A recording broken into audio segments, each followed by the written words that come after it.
চলো আজকে বানাচ্ছি দুটো রেসিপি একসাথে, দুটোই ম্যারিনেশন করে। তো একটা হচ্ছে মাটন আর হচ্ছে চিংড়ির রেসিপি। তো এই দুটো রেসিপি না বানানো খুব সহজ আর খেতেও দারুণ লাগে। আর মাটনটা একটু অন্য রকমের স্টাইলে বানাবো। তো চলো দেখবো আর বকবক না করে আজকের রেসিপি, দুটো রেসিপি ম্যারিনেশন করে একসাথে।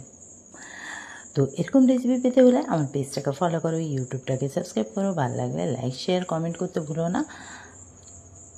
তো চলো সঙ্গে থাকো, দেখতে থাকো। আর দুটোই রেসিপি না তোমরা ভাত, রুটি, পরোটা, যে কোনো রাইস আইটেমের সাথে খেতে পারবে। তো দেখতেও কত সুন্দর লাগছে তাই না? একদম কালারটাও কত সুন্দর এসছে।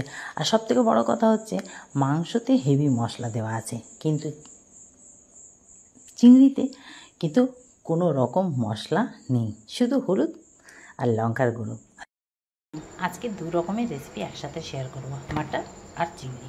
তো চিংড়ি মাছ একটু বেশি এনেছিল, তো কিছুটা আমি আলু পটলের তরকারিতে করে নিয়েছি। আর এই দেখো, তো ফার্স্টে এটা মাখবো। এটা খুব সিম্পলভাবে রান্না করব আজকে, তো কোনো রকম হাবিজাবি মশলা ছাড়া। আচ্ছা, মাটনটা একটা কাশ্মীরি রেসিপি বানাচ্ছি, ঠিক আছে?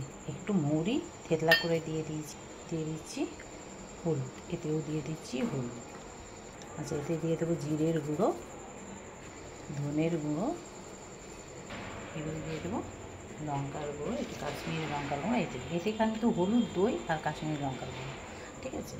চিংড়ি মাছে কিন্তু বারবার বলছি হলুদ, নুন, লঙ্কার গুঁড়ো দিয়েছি আর দই, আর এতে সব রকম মশলা। এতে নুন দিয়ে দিলাম একটু। এবারে এতে দিয়ে দেবো বেশ কিছুটা আদা রসুন। চলো এবারে দুটোতেই তেল দিয়ে দিচ্ছি। চলো এবারে মেখে নেব। চিংড়ি মাছটা মাখা হয়ে গেছে, এবারে এটাকেও মেখে নেব। তো চলো, মাখা হয়ে গেছে, দুটোকেই আধা ঘন্টার জন্য রেখে দেবো রেস্টে। কড়াতে দেখো, কড়া বসিয়েছি, কড়াতে পেঁয়াজ দিই, তেল দিইনি, কিন্তু এটা একটু বেরেস্তা করবো, একটু টাইম লাগবে। আর এগুলো শুকনো বেরেস্তা, এগুলো না তোমরা স্টোর করেও রাখতে পারবে এই বেরেস্তাগুলো। তো চলো, একটু সময় লাগবে, লো ফ্লেমে এটাকে ভালো করে। আর পেঁয়াজগুলো খুব সরু সরু কাটতে হবে। এটা কিন্তু একদম লো ফ্লেমে করতে হবে, আর একটু সময় লাগবে। দেখো অনেকটা ড্রাই হয়ে গেছে, আর পেঁয়াজগুলো না একদম সরু কাটতে হবে। আমার একটু মোটা হয়ে গেছে, তো যাই হোক, এইভাবে লো ফ্লেমে ভালো করে এটাকে ভাজতে হবে। তো এই দেখো, পেঁয়াজের যে জল পুরো শুকিয়ে গেছে, আর এর কালারটাও খুব সুন্দর চেঞ্জ হয়ে গেছে। এটা এখনও লো ফ্লেমেই করতে হবে। এইবারে ফ্লেমটাকে হাই করে দিলাম, হাই করে অনবরত নাড়তে থাকবো, নাহলে পুড়ে যাবে। এই দেখো রেডি হয়ে গেলো। এবারে তোমাদেরকে ঠান্ডা হওয়ার পর দেখাবো কতটা মুচমুচে হলো। এই দেখো কতটা মুচমুচে হয়েছে। তোমরা এটা করে কিন্তু স্টোর করে রেখে দিতে পারবে, যে কোনো ভর্তার সাথেও খেতে পারবে, যখন দরকার কোনো তরকারিতেও দিতে পারবে। আর এটা 1 মাস বাইরে থাকবে, কিন্তু তার বেশি রাখতে হলে ফ্রিজে, নর্মাল ফ্রিজে রেখে দিতে পারো। তো ড্রাই বেরেস্তা, এই দেখো আমার রেডি হয়ে গেল। এটা আমি অবশ্য এখন মাংসতে দেবো, তাই করে রেখেছি। এটা তো করে নিলাম, এবার রান্নায় চলে যাই। এরকম ওই কড়াতেই আমি চিংড়ি মাছটাকে বসিয়ে দিচ্ছি, গ্যাস কিন্তু জ্বালানো নেই।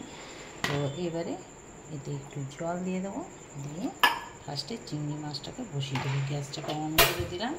এই দেখো, এইবারে এই যে জলটা সঙ্গে এটাকে দিয়ে দেবো।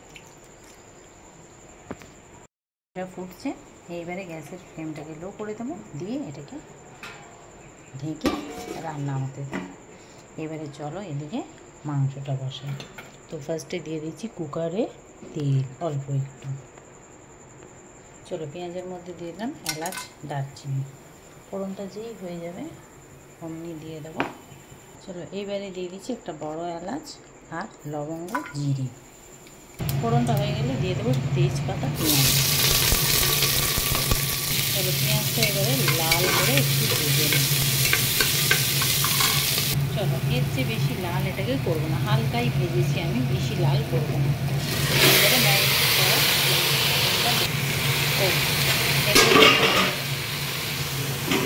চলো পেঁয়াজটাকে হালকা লাল করে, তো ভিডিওটা স্কিপ হয়ে গেছে, যাই হোক।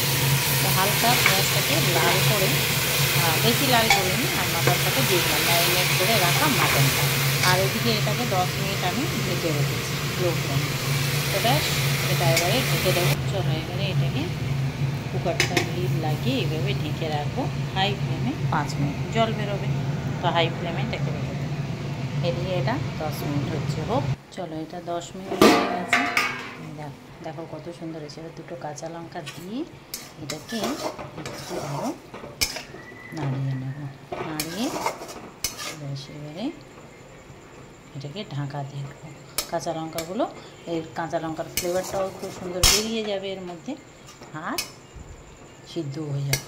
তো ব্যাস, এটা এবারে কাঁচা লঙ্কাটা দিয়ে এটাকে ঢেকে দেবো। 5 মিনিট পর এটাকে খুলবো, গ্যাস অফ।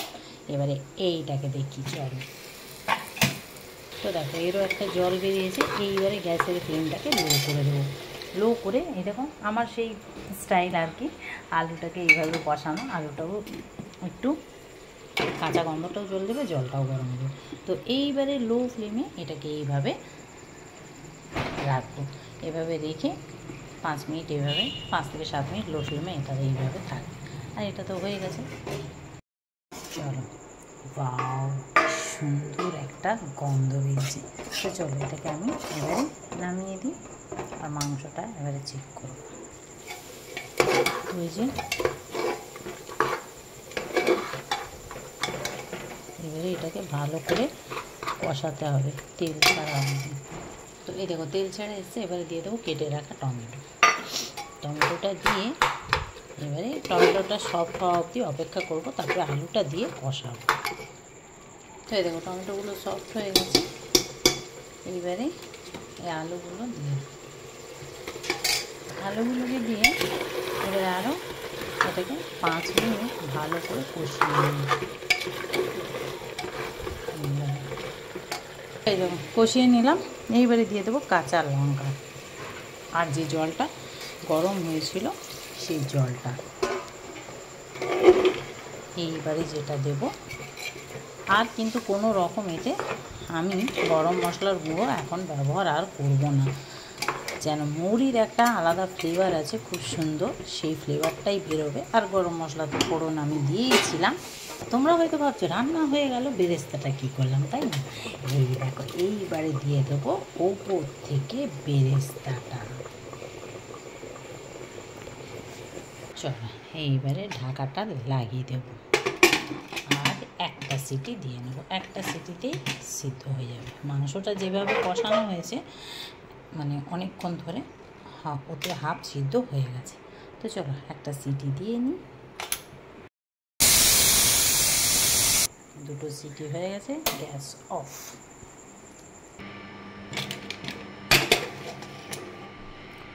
ওয়াও, কি সুন্দর একটা স্মেল বেরিয়েছে। দেখো কালারটা দেখেছো কত সুন্দর। আলুগুলো খুব ভালোভাবে সিদ্ধ হয়ে গেছে, মাংসটাও সিদ্ধ হয়ে গেছে। তো চলো দেখো এত সুন্দর একটা ফ্লেভার বেরিয়েছে না, তোমাদেরকে বলে বোঝাতে পারবো না আমি।